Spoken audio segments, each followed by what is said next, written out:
বলেন তো খেয়ে মরেছিল কে? ভীম খেয়ে মরেছে না, খেয়ে মরেছিল বকাসুর। কৃষ্ণ বসতে গেল, এমন করে বকাসুর কৃষ্ণকে গিলে খেতে গেল, বকাসুর বধ হলো। ভীম তো মরেনি খেয়ে, তাহলে মা বকাসুর বধ হয়েছিল খেয়ে, তাহলে খেয়ে মরল বকাসুর। পরেরটা সবাই বলতে পারবে। খাইয়ে মরেছিল কে? বাহ, পুতনা। স্তনে বিষ মাখালো, 6 দিনের ছেলে এমন করে টান দিল, পুতনা হরিবোল হলো। তাহলে খেয়ে মরল, খাইয়ে মরল, নিয়ে মরেছিল কে? আমি অপশন দেব, আপনারা বের করবেন। রামায়ণ। নিয়ে রাবণ, নিয়ে মরেছিল রাবণ। সীতামাকে নিল, আর নিল বলেই তো 1 লক্ষ ছেলে আর 1.25 লক্ষ নাতি, বংশে বাতি দেবার কেউ ছিল না। তাহলে খেয়ে মরল, খাইয়ে মরল, নিয়ে মরল, দিয়ে মরেছিল কে? অপশন মহাভারত।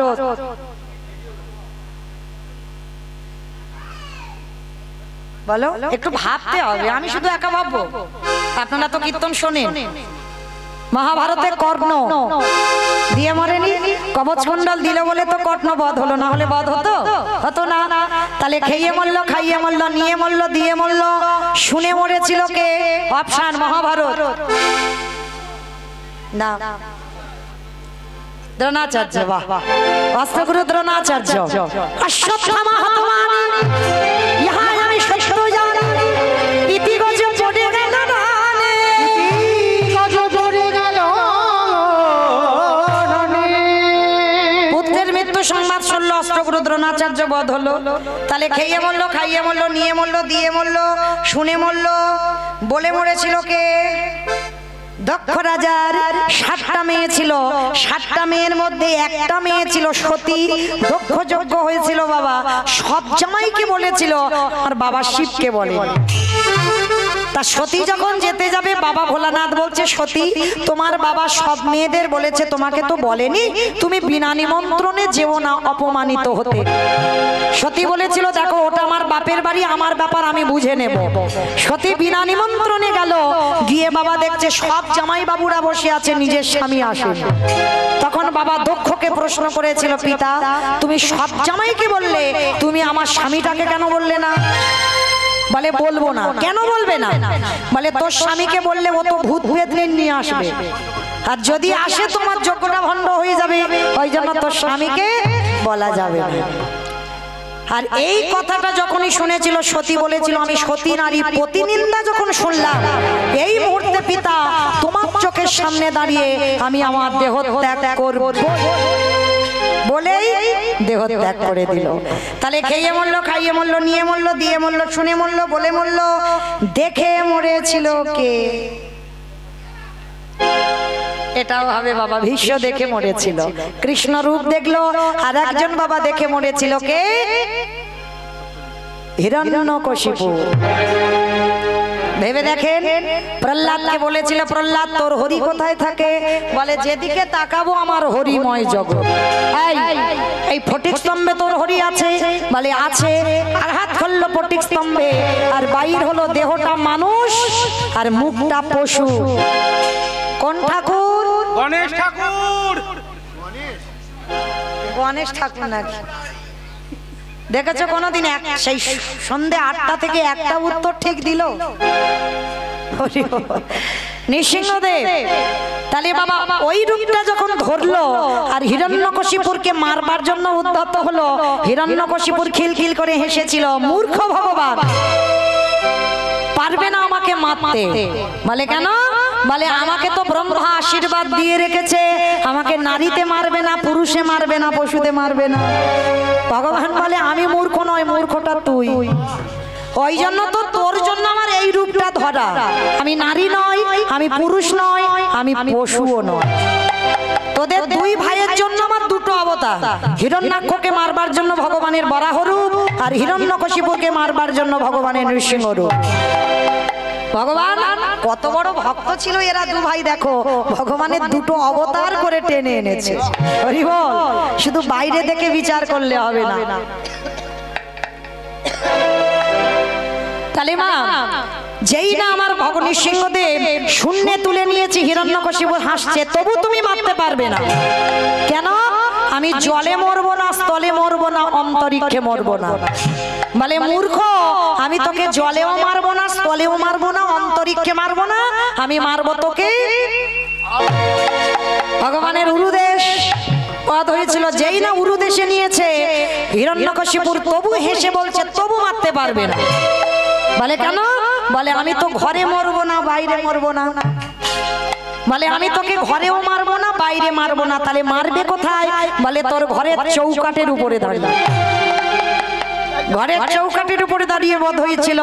তাই হিরণ্যকশিপুর বলছে তবু তুমি মারতে পারবে না। কেন? বলে আমি তো দিনে মরবো না, আমি তো রাতে মরবো না। বলে আমি তোকে মারবো গোধূলি বেলা, দিনেও নয় রাতে নয়, গোধূলি বেলায় মারবো।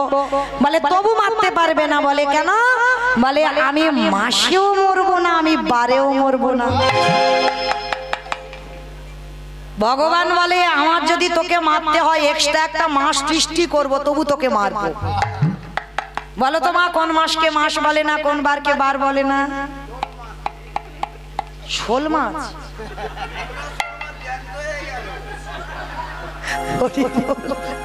রাধে, কোন মাসকে বলো? মাস বলে না, বার বলে না, পুরুষোত্তম মাস। বাহ, হরি বল। হিরণ্যকশিপুর বলেছিল মূর্খ, আমি তোর জন্য একটা এক্সট্রা মাস সৃষ্টি করব, যেটা হচ্ছে পুরুষোত্তম মাস, মল মাস। এই হিরণ্যকশিপুর বধ হয়েছিল মল মাসে।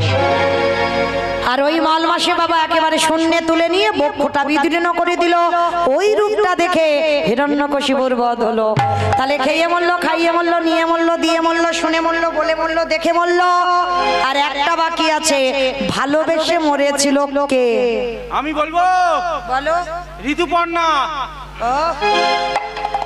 সে এখনো মরেনি তো। বকুল পিয়াকে মরে। ওটা তো সিনেমা। মামা আমি বলেছি গ্রন্থের বাইরে একটা কথা যাবে না, ও তো বাইরে চলে যাচ্ছে। তাহলে শাস্ত্রের ভিতরে থাকতে হবে। ভালোবেসে মরেছিল রাজা দশরথ। কাকে ভালোবেসেছিল? রামকে নয়, কইকেয়ীকে। কইকেয়ী মাকে ভালোবেসেছিল। আর কইকেয়ী মাকে ভালোবাসতে গিয়ে বাবা দুটো বর কায়দা করে চাইলো। প্রথমবারে ভরত রাজা হবে, দ্বিতীয়বারে রামে যাবে 14 বছর বনে।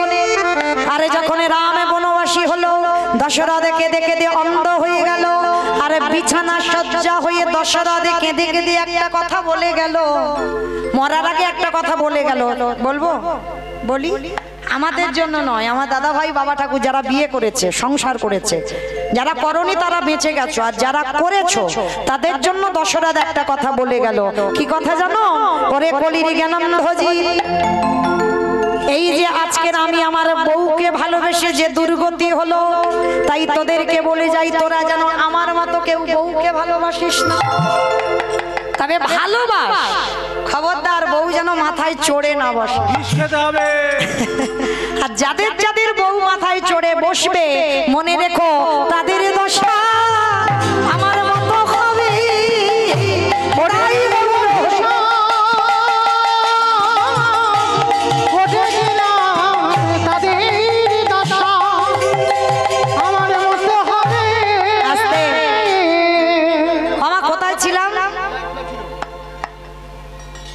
কোথায় ছিলাম?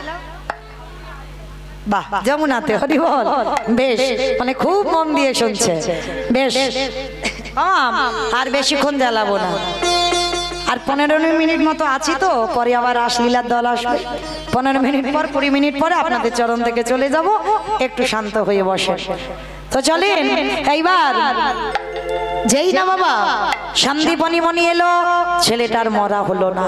আর যেই না ছেলেটাকে ডেকেছে, ছেলেটা এসে বলছে বাবা আমি যা পেয়েছিলাম সব যমুনার জলে ডুবে গেছে। সেগিরি, তাহলে কি করে অতিথি সেবা দেব?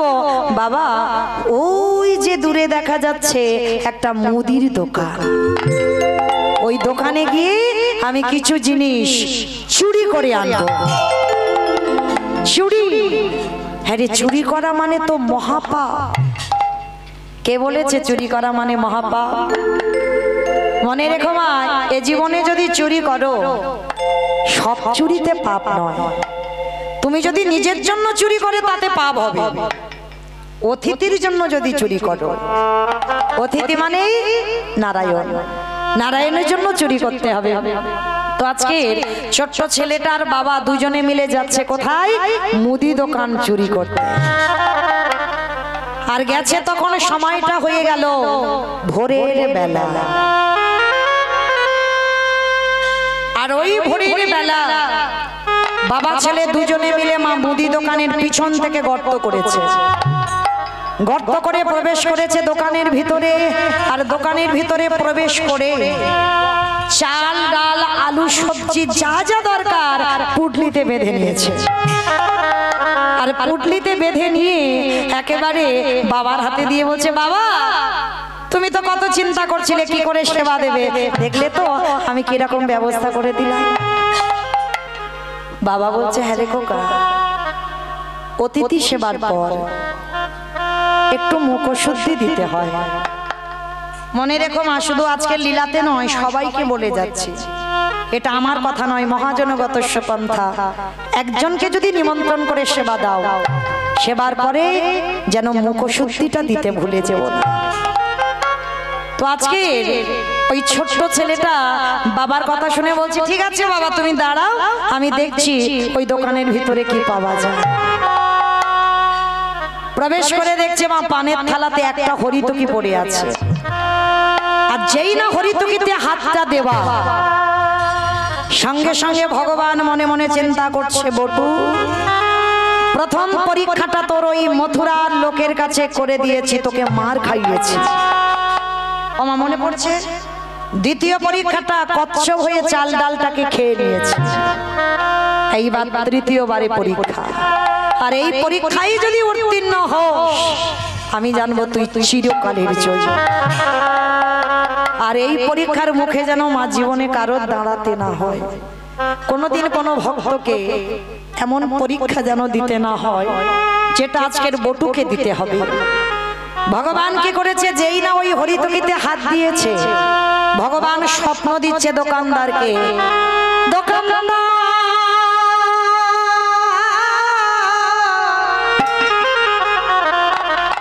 তুমি এমন করে কালে নিদ্রায় ঘুমায়ো না, চেয়ে দেখো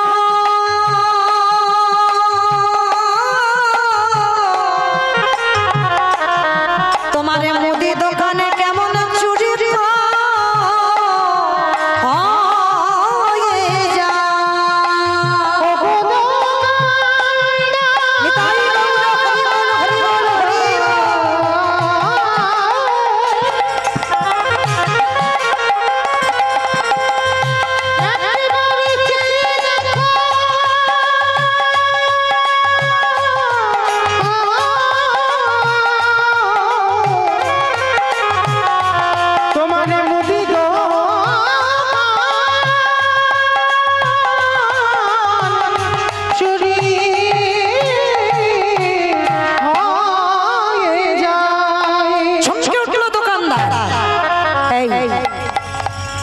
স্বপ্ন সত্যি হয়। আর সেই সময় ওই বটু সবে যেতে যাবে হরিতকিটা নিয়ে, পাটা লেগে পানের থালা উল্টে গেছে। আর দোকানদার স্বপ্ন দেখেছে, আর দোকানে আওয়াজ হয়েছে ঝনাট করে, এই মনে হচ্ছে আমার দোকানের ভিতরে কেউ চুরি করতে ঢুকেছে। আরে চোর চোর বলতে বলতে দোকানদার দোকানে ঢুকছে, আর কান্না প্রাণের ভয় হয়। সবে প্রাণের ভয়ে দুটো হাত আর মাথাটা হরিতকিটা নিয়ে বের করেছে। আর দোকানদার এসে দোকানদারের পা দুটো ওই বটুর চেপে ধরেছে। জীবনে কাল ঘনিয়ে এলো, তবু এতটুকু সময় বাবাকে বুঝতে দিল না যে বাবা আমি ধরা পড়ে গেছি। হাসি মুখে বাবার হাতে হরিতকিটা দিয়ে বলছে, বাবা যাও, তুমি ততক্ষণে রান্না বসাও, আমি যাচ্ছি। যতই হোক বাবা তো বলো তো মা, পৃথিবীতে সন্তানের মঙ্গল অমঙ্গল কে বুঝতে পারে? মা, সবার আগে মা। এই মা ডাকটা দেখো মা, খুব ছোট ডাক, সব অক্ষর দেখো দুটো করে আছে, মা ডাকটা একটা অক্ষর। মা নামে সুধা ঝরে, মা নামে সুধা খরে, মা বড় সুধার সমান, ডাকিলে জুড়াই আইসে পড়ান। এই মা শব্দটা বললে হৃদয়টা দুলে ওঠে, দেখবে। আর যার মা চলে যায় তার চারিদিকটা সব অন্ধকার হয়ে যায়, কারণ তোমার মায়ের মতো করে আর কেউ কোনোদিন তোমায় ভালোবাসে।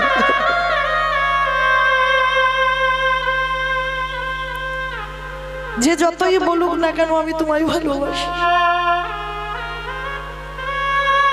তোমার মার মতো করে কেউ বেশি পারবে না। মায়ের সঙ্গে নারীর বন্ধন, বাবার সঙ্গে রক্তের সম্পর্ক।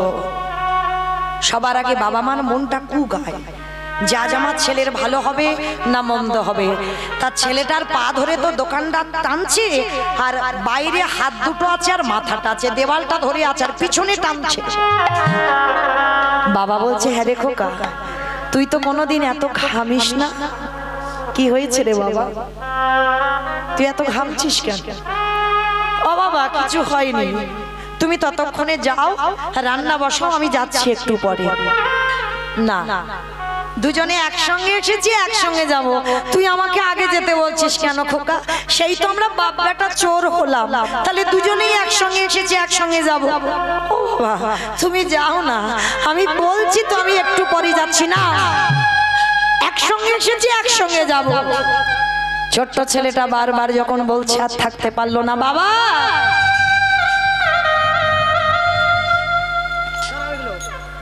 আর মনে হয় তোমার সঙ্গে আমার যাওয়া হবে না। কেন কেন তুই আমার সঙ্গে যাবি না? কার সঙ্গে যাবি? যাবো কি করে? এরা যেভাবে আমার দোকানের ভিতরে পা ধরে টানছে, কখন বলতে কখন ওরা আমাকে দোকানের ভিতরে টেনে নেবে। খোকা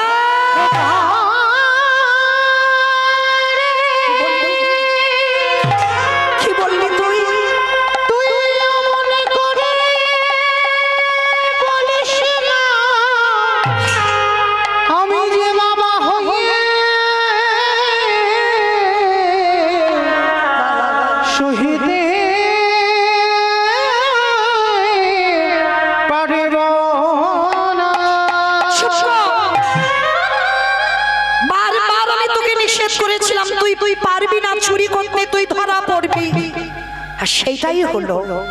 সকাল হলে সবাই বলবে তুই চোর, আমি চোরের বাবা। এই বদনাম আমি নিতে পারবো না, তার থেকে আমি আমার জীবনটা যমুনার জলে ত্যাগ করব না। না বাবা না, অন্যায় আমি করেছি, দোষ আমি করেছি, শাস্তিটাও আমি পাবো। শোনো বাবা, কাল সকালে যাতে কেউ বুঝতে না পারে আমি চোর, তুমি আমার বাবা, তার বিনিময়ে তুমি একটা কাজ করবে। বল বাবা বল, কিন্তু আমি চোরের বাবা হব না। বল কি করতে হবে? শোনো বাবা, কাল সকালে যাতে কেউ জানতে না পারে আমি চোর, তুমি বাবা, তার বিনিময়ে ওই যে অস্ত্রটা দিয়ে তুমি গর্ত করেছো, ওই অস্ত্রটা হাতে তুলে নাও, আর অস্ত্রটা তুলে নিয়ে তুমি আমার মস্তকটাকে ছেদন করে নিয়ে পালিয়ে যাও।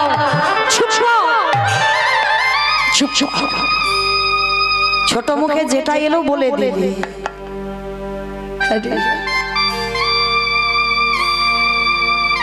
ছোট তো বাবা হ, যেদিন বাবা হবি সেদিন বুঝবি বাবাদের কত জ্বালা, সেদিন বুঝবি বাবাদের কত স্নেহ মায়া মমতা। আজকের বুঝবি না। ওরে এ জগতে কোনো বাবা মা পারে রে নিজ পুত্রকে বলি দিতে? কি গো মা পারে না? পারে। গীতা পড়েছো, ভাগবত পড়েছো, বেদ পড়েছো, উপনিষদ পড়েছো, আর মহাভারতে কর্ণ ভগবান একাদশী করে যায়নি পদ্মামার ঘরে? পদ্মা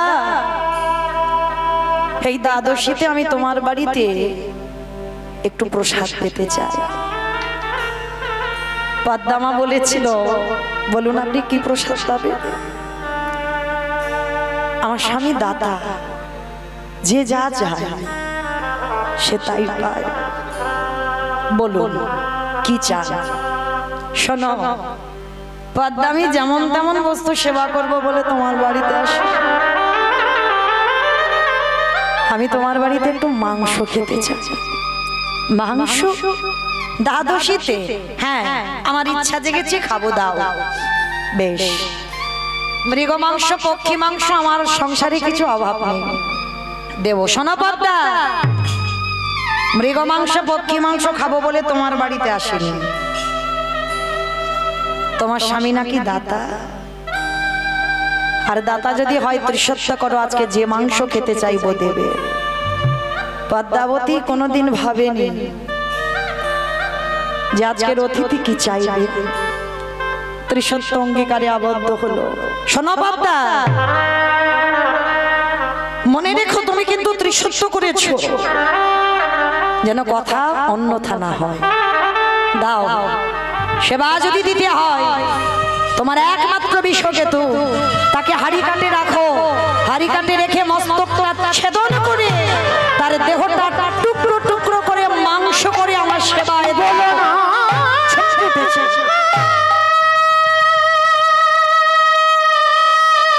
অসম্ভব।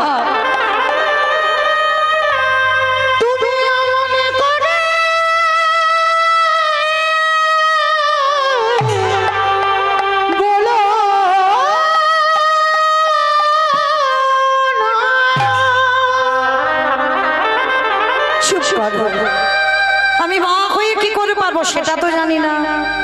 তুমি তো ত্রিসত্য অঙ্গীকারে আবদ্ধ, দিতেই তোমাকে হবে। বলো মা, কোনো মা পারে? পদ্মাবতী বলেছিল, বেশ, যে ছেলে বলি হবে একবার তার কাছে যাই। বিশ্বকেতু হরিনামের খেলা ছাড়া আর কিছু জানে না, সারাদিন হরিনাম করে গো মা। পারলাম না, আমাদের ছেলেদের কত কিছু খেলা, আর বিশ্বকেতুর একটাই খেলা, হরিনামের খেলা। বন্ধুদের সঙ্গে খেলা করছে, মা গিয়ে দাঁড়িয়েছে, আর বিশ্ব খেলতে খেলতে ছুটে এসেছে। মা, মার গলা জড়িয়ে ধরেছ। মামা, তোমার চোখে জল, তুমি কি আমার জন্য কষ্ট পেয়েছো? আমি কি কোনো অন্যায় করেছি তুমি আমার জন্য কাঁদছো? বিশ্ব নিজের কাপড় দিয়ে মার চোখের জলটা মুছিয়ে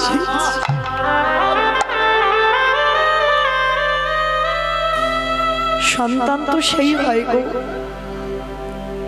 যে মায়ের দুঃখে দুঃখী হবে, যে বাবার দুঃখে দুঃখী হবে।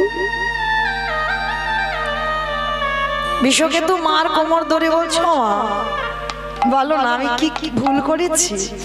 না বাবা, তুই ভুল করতে পারিস। আমার দুয়ারে একজন বৈষ্ণব এসেছে, খেতে চেয়েছে মাংস, খাইয়ে দাও। মৃগ মাংস পক্ষী মাংস তো অভাব নেই, খাবে না বাবা? ওই মাংস খাবে না, তাহলে কি মাংস খাবে মা? শোন বাবা, আমাকে বলেছে তোর দেহটা হাড়ি কাটে রাখতে হবে, তোর দেহটা টুকরো টুকরো করে, দেহটা মাংস করে তোর সেবায় বৈষ্ণবের সেবায় দিতে হবে।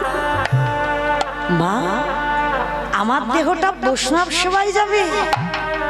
ও মা, এর জন্য তুমি কাঁদছো? কেঁদো না, কেঁদো না। পদ্ম পাতায় জল দিলে যেমন টলমল টলমল করে, আমাদের সবার জীবন পদ্ম পাতায় প্রাণ রূপ জলবিন্দু টলমল করছে। কখন যে পড়ে যাবে তা কেউ জানে না।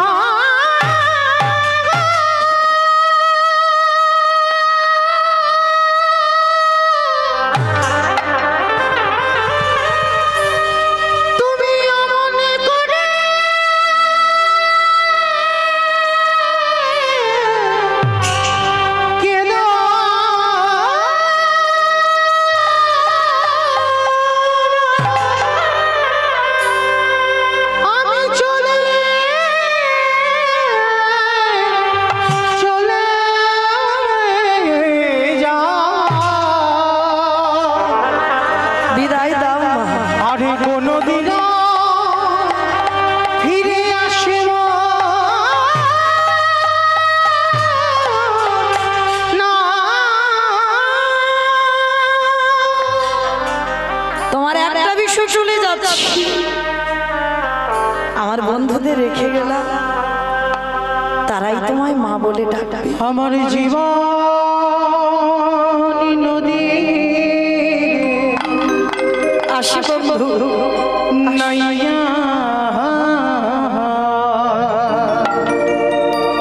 আর ডাকিস না, আমার ভাবের খেলা সঙ্গ হলে গো,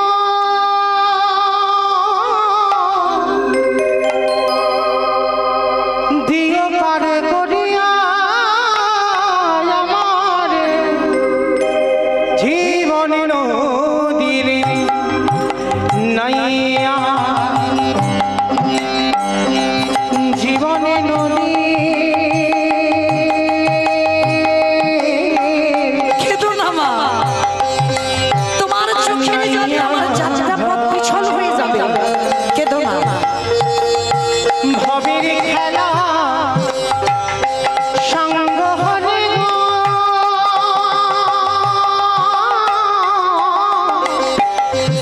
দিও পার করিয়া আমার জীবন নদীর নাইয়া, আমি চলে যাই,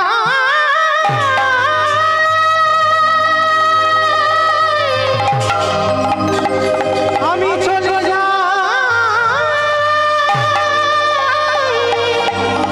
মা,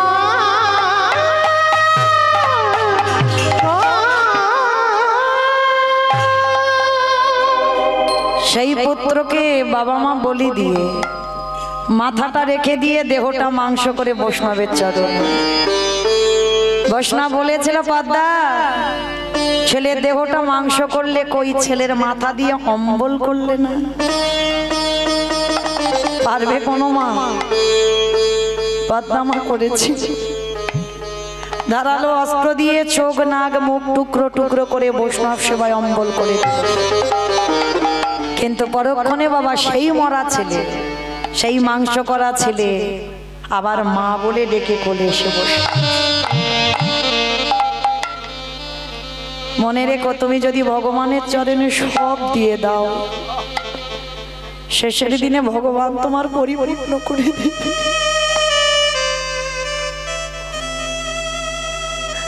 সব দিয়ে কাঙালি হয়ে রইল, আবার ঘর পূর্ণ করে দিল। এই কথাটা এতক্ষণ কি মৌমিতা বলল না?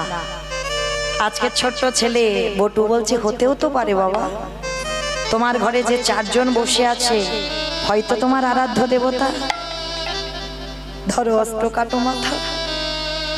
বাবা পাগল, একবার বলে আমার ছেলে চাই, একবার বলে অতিথি সেবা, আর দুটো চিন্তা করতে করতে ওই অশ্বিটা হাতে তুলে নিয়েছে। তুলে নিয়ে একমাত্র সন্তানের মস্তকটাকে ছেদন করে দিল। ছেলের মাথাটা একদিকে পড়ে গেল, ধুলায় ছটফট করছে আর কৃষ্ণ কৃষ্ণ বলে লাফাচ্ছে। বাবা ছেলের মাথাটা পুডলিতে করে জড়িয়ে ওই যমুনার জলে ফেলে দিল। আর এদিকে দোকানদার দেহটা টেনে দেখছে গলায় যজ্ঞ সূত্র পরিতে। এই এ তো ব্রাহ্মণের ছেলে, যদি কেউ জানতে পেরে যায় আমরা ব্রহ্ম হত্যা করেছি তাহলে আমাদের গ্রাম ছাড়া করে দেবে। চল, সময় থাকতে থাকতে এই দেহটা যমুনার জলে। মাথা দিল বাবা যমুনার জলে, দেহ দিল দোকানদার যমুনার জলে। দুটো ভাসতে ভাসতে একই জায়গায় এসেছে। আর যেই না একই জায়গায় এসেছে মা, এদিকে তো সন্দীপনী মনি সেবার ব্যবস্থা করেছেন। সেবায় যেই না নিবেদন করতে যাবে, ভগবান বলল দাঁড়াও, সকাল হতে একটু দেরি আছে, ভোর হব ভাব, চলো স্নানটা করে আসি। কারণ স্নানে যাবে তবে তো মরা ছেলেটাকে বাঁচাবে। আর যেখানে গেছে গিয়ে দেখে না ছেলের দেহটা ভাসছে। ভগবান কায়দা করে জিজ্ঞাসা করছে, মনিবর ভালো করে দেখো তো ছেলেটাকে কি চেনো, দেখেছো, জানো? এক বাক্যে বলে উঠেছিল, আমি জানি না, চিনি না, দেখি উনি কাঁদছেন। ভগবানের চোখে এলো জল। অতিথি সেবা দিতে গিয়ে নিজ পুত্রকে অস্বীকার। এ তো জানেন আমি ভগবান বলে বৈষ্ণব সেবা দিচ্ছে। এর মতো ভক্তকে কি আমি কাঙাল করতে পারি?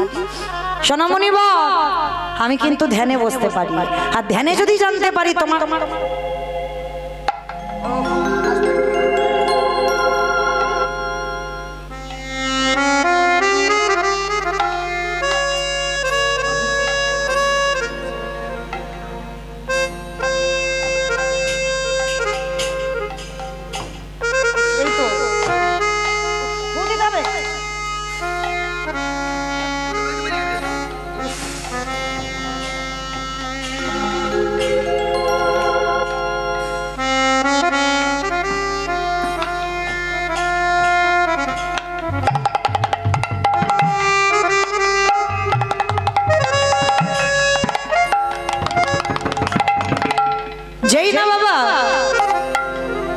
বললেন আমি যদি ধ্যানে বুঝতে পারি তোমার সঙ্গে রক্তের সম্পর্ক আছে, আমি কিন্তু আর সেবা পেতে যাব না। সঙ্গে সঙ্গে বাবা চরণ দুটো দড়িয়ে ধরে বললেন অন্য কেউ নয়, আমার একমাত্র পুত্র বটুরি দেহ। বলে কি করে হলো? সমস্ত ঘটনাটা খুলে বললেন। বলার পরে বলছে দাঁড়াও দাঁড়াও, চিন্তা করো না, তোমার মরা ছেলেকে আমি বাঁচিয়ে দেবো। আমার এই ঝোলাতে একটা ওষুধ আছে, দাঁড়াও। এইবার বাবা যেই না ওই মরা ছেলেটাকে তীরে তুলেছে, মাথার দেহ তো আলাদা, বলে প্রাণ আমি পড়ে দেব। নয়ন ইঙ্গিত করে ব্রহ্মাকে বলছে ব্রহ্মা দেখো তো জোড়া লাগাতে পারো কিনা। ব্রহ্মা চেষ্টা করছে, জোড়া লাগাতে পারছে না।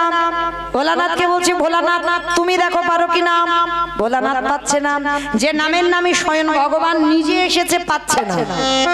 আমা প্রথমে বলেছিলাম লীলার শেষে দুটো প্রশ্ন চাইবো, উত্তর নেব, তারপরে আমি ফিরবো আমার বাড়ি, আর না হলে যাব না। তাহলে এবার উত্তরটা দেন। ব্রহ্মা বিষ্ণু মহেশ্বর কেউ পাচ্ছে না কাটা দেহ জোড়া লাগাতে, আর কে বাকি আছে? বাহ, নারদ বাকি আছে। হরি বল। এইবার নারদের তো একটাই স্বভাব, হরে মোরারে মধু কৈটব ভারে গোপাল গোবিন্দ মুকুন্দ সৌরে উদ্ধরি হরি মুরারি মধু কৈটব ভারে গোপালি গোবিন্দ মুকুন্দ সৌরে রাম নারায়ণ মুকুন্দ মধুসূদন কেশব ঘনসারে হরে বৈকুণ্ঠ দামন।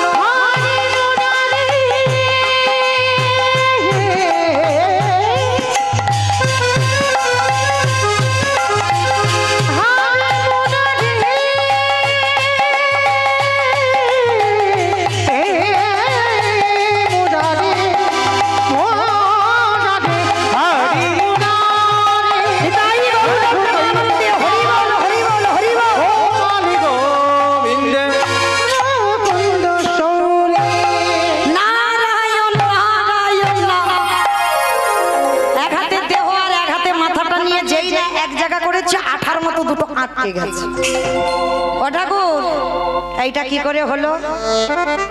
তোমরা তিনজনে জোড়া লাগাতে গেলে লাগলো না, আর আমি ঠেকাতেই জোড়া লেগে গেল, এটা কি করে হলো?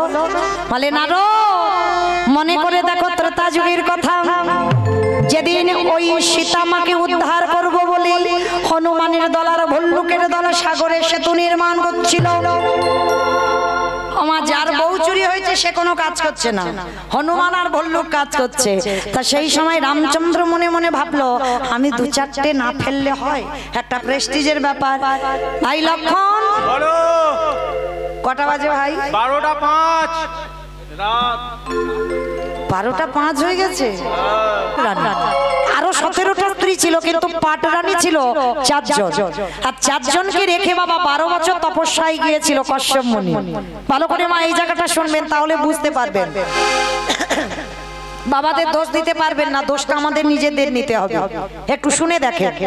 তো এবার 12 বছর তপস্যায় গেছে, 4টে রানী বসে বসে কাঁদছে, কিছুতেই বাবা তপস্যায় বসতে পারছে না, চঞ্চল হয়ে যাচ্ছে। তো 12 বছর পর কশ্যপ মুনি ফিরে এসে 4টে রানীকে ডেকেছিল, বড় রানী, মেজ রানী, কি ব্যাপার তোমরা 4 জনে বসে বসে কাঁদছো, ওদিকে আমার তপস্যায় ব্যাঘাত হচ্ছে, বলো কি হয়েছে, কি চাও তোমরা? তোমাদের তো কিছু অভাব রাখিনি আমি। মানে স্বামী তুমি কিছু অভাব রাখুনি ঠিক, কিন্তু আমরা 4 জনে তোমার কাছে একটা সম্পদ চাই। বলে কি? বলে আমরা 4 জনে মা হতে চাই। বাহ, এ তো ভালো কথা বলেছো, তবে শোনো আমি তো যোগী পুরুষ, আমি কারোর ঔরসজাত সন্তান দিতে পারবো না। আমার আশীর্বাদে তোমরা 4 জনে আমার পরশেই মা হবে। যাও স্নান করে এসো, আর স্নান করে শুদ্ধ বসন পরিধান করে আমার কাছে এসো, আর আমার কাছে এসে যে যেমন সন্তান চাইবে আমি তার গর্ভে তেমনই সন্তান দান করব। 4 জন রানী স্নান করে এসেছে। এইবার বাবা বড় রানীকে প্রথম ডেকেছে, অদিতি বড় রানী এসো, বলো তুমি কেমন ছেলে চাও? বড় রানী করজোর করে বলছে স্বামী সন্তান যদি দিতে হয় এমন সন্তান দাও যে সন্তানের জন্য যেন আমার জগৎ জোড়ার নাম ডাক হয়। বেশ, কশ্যপমুনি আশীর্বাদ দিল তোমার গর্ভে যারা আসবে তারা হবে সবাই দেবতা। দেবতাদের মা হলো অদিতি। বেশ, এইবার মেজরানীকে ডেকেছে। মেজরানী এদিকে এসো, বলো তুমি কেমন ছেলে চাও? বাবা লক্ষ্য করবেন, একটা পুরুষ কিন্তু একটা পুরুষকে হিংসা করে না। বেশিরভাগ সময় একটা নারী নারীকেই হিংসা করে। দেখবেন যে শাড়ি একটা মেয়ে যদি পরে যায়, দেখবেন ওর থেকে ভালো শাড়ি আমার আলমারিতে আছে, কিন্তু ওটাই পছন্দ, ওই শাড়িটা আমার চাই। এই যে হিংসাটা, ওইটা আমার লাগবে। একটা নারী আর এক নারীকে হিংসা করে। তো যেই না অদিতিকে দেওয়া হয়ে গেল, মেজরানী এসে রেগে গিয়ে বলছে আমি আর কি চাইবো? তুমি তো মাথাটা বড়দিদিকে দিয়ে দিলে, আমার ভাগে আর ভালো কিছু আছে? আরে বাবা, তুমি রেগে যাচ্ছ কেন মেজরানী? বলো না তুমি কেমন সন্তান চাও। ঠিক আছে, যদি দিতে হয় আমার গর্ভে এমন সন্তান দাও যেন ওই বড়দিদির সন্তানের থেকে আমার সন্তানরা দ্বিগুণ শক্তিশালী হয়। যেই না কথাটা বলেছে, সঙ্গে সঙ্গে কশ্যপমুনি হেসে বলে উঠলেন বাহ। দেখো মেজরানী, এক নারীর হিংসায় জর্জরিত হয়ে তুমি সন্তান চাইছো, তোমার ছেলেরা বড়দিদির ছেলের থেকে আরো শক্তিশালী। বেশ, তাই হবে। তুমি যেমন ছেলে চাইছো তেমনই দেব। তোমার গর্ভে যারা আসবে তারা হবে সবাই অসুর। বাবা একটা, খেয়াল রাখবে, বাবা একটাই। তাহলে একজন রানী পেল দেবতা, একজন রানী পেল অসুর। এইবার 3 নম্বরের রানীটা তো সে পুড়ে যাচ্ছে, রাগে জ্বলছে। কারণ বড়দিদি মেজদিদি নিয়ে নিল, এটা তো সেজজনে রেগে তো আগুনের মতো জ্বলছে। স্বামী ডাক দিয়েছে কশ্যপ, ও সেজরানী বলো তুমি কেমন সন্তান চাও? সে তো রেগে লাল হয়ে মাথার কেশ এলিয়ে দিয়েছে, পরনের বসন লুটিয়ে দিয়েছে, এলু থেলু বেশ রাগান্বিত হয়ে বলছে আমি আর কি চাইবো? তুমি তো বড়দিদি মেজদিদিকে দিয়ে দিলে ভালো ভালো, আমার ভাগে আর কিছু আছে? আরে বাবা, তুমি অত রেগে যাচ্ছ কেন? চেয়ে তো দেখো। ঠিক আছে, তাহলে দিতে যদি হয় আমার গর্ভে এমন সন্তান দেবে, আমার সন্তানকে দেখে শুধু বড়দিদির ছেলে নয়, মেজদিদির ছেলে নয়, আমার সন্তানকে দেখে গোটা পৃথিবীর মানুষ যেন ভয়ে থরথর করে কাঁপে। চমকে উঠলো কশ্যপ। সেজরানী, তুমি এক নারীর হিংসায় জর্জরিত হয়ে তুমি আমার কাছে সন্তান চাইলে, তোমার ছেলেকে দেখে সবাই ভয় পাবে। হ্যাঁ, আমার ওই রকম ছেলে লাগবে। বেশ, তাহলে আশীর্বাদ দিলাম, তোমার গর্ভে যারা আসবে তারা সবাই হবে এক একটা সর্প। কদ্রুর গর্ভে বাবা জগতে যত রকমের সাপ, সাপেদের মা হলো কদ্রু মা। তাহলে দেখেন মা, লক্ষ্য করে, নারী কিন্তু সব, দেখতে নারী হলে হবে না, সবার চরিত্র ব্যবহার আলাদা। দেখেন, এতেই প্রমাণিত হচ্ছে বাবা একটাই। তাহলে 3 জনের 3 রকমের সন্তান চাইলো। এইবার ছোট রানীটা সবার পিছনে দাঁড়িয়ে আছে, আর ওই রানীটা খুব আদরে, ছোট তো, কি জানো না, বিনতা। আদর করে ডাক দিয়েছে অভিনয়, এদিকে এসো। এ কি তোমার চোখে জল কেন? ও, বুঝতে পেরেছি, বড়দিদি মেজদিদি শেষ দিদি চেয়ে নিল, তোমার ভাগে আর কিছু নেই, ওই জন্য কাঁদছো তো? না স্বামী, আমি ওই জন্য কাঁদছি না।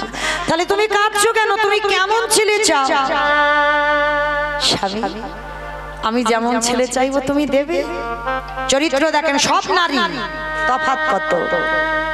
আমি ওই বড়দিদি মেজদিদিকে দিলাম আর তোমাকে দেব না? বলো তুমি কেমন ছেলে চাও? ছোট রানী বলছে ওই রকম করে বললে হবে না, আমার কেশ স্পর্শ করে প্রতিজ্ঞা করো, আমি যেমন সন্তান চাইবো তুমি আমায় তেমন সন্তানে দেবে। কশ্যপমুনি বলছে আরে বাবা, প্রতিজ্ঞা করার কি আছে, আমি দেব বললাম তো না, আমি যেমন ছেলে চাইবো তোমাকে তেমন ছেলে দিতে হবে। বেশ, কশ্যপমুনি ত্রিসত্য অঙ্গীকারে আবদ্ধ হলো। এইবারে বিনতাকে দিয়ে বলল, স্বামী গো, সন্তানে যদি দিতে হয় বড় দিদির মতো নয়, মেজ দিদির মতো নয়, শেষ দিদির মতো নয়। ও মা, এর থেকে আরো ভালো ছেলে চাই। বেশ, বলো তুমি কেমন ছেলে চাও? আমায় বেশি বেশি সন্তান লাগবে না, তুমি আমার গর্ভে একটা সন্তান দিও। কে গো মা, সন্তান বেশি দরকার নেই, 10-এর যেন একজন হয়। একটা ছেলের জন্ম দাও, সে যেন 10 জনের একজন হয়ে দাঁড়ায়। সমাজে প্রত্যেকটা মানুষ যেন বলে এ সন্তানের মতো সন্তান জন্ম দিয়েছে। তাহলে 10টার দরকার নেই। আজকের বিনতা মা কেঁদে বলেছিল, বড় দিদি মেজ দিদির মতো আমার অত লাগবে না, আমার গর্ভে একটাই সন্তান দাও। স্বামী তোমার চরণে জানাইয়ে রাখলাম, যে সন্তান তুমি আমার গর্ভে দেবে সে যেন কৃষ্ণ বলে বলে কাঁদিতে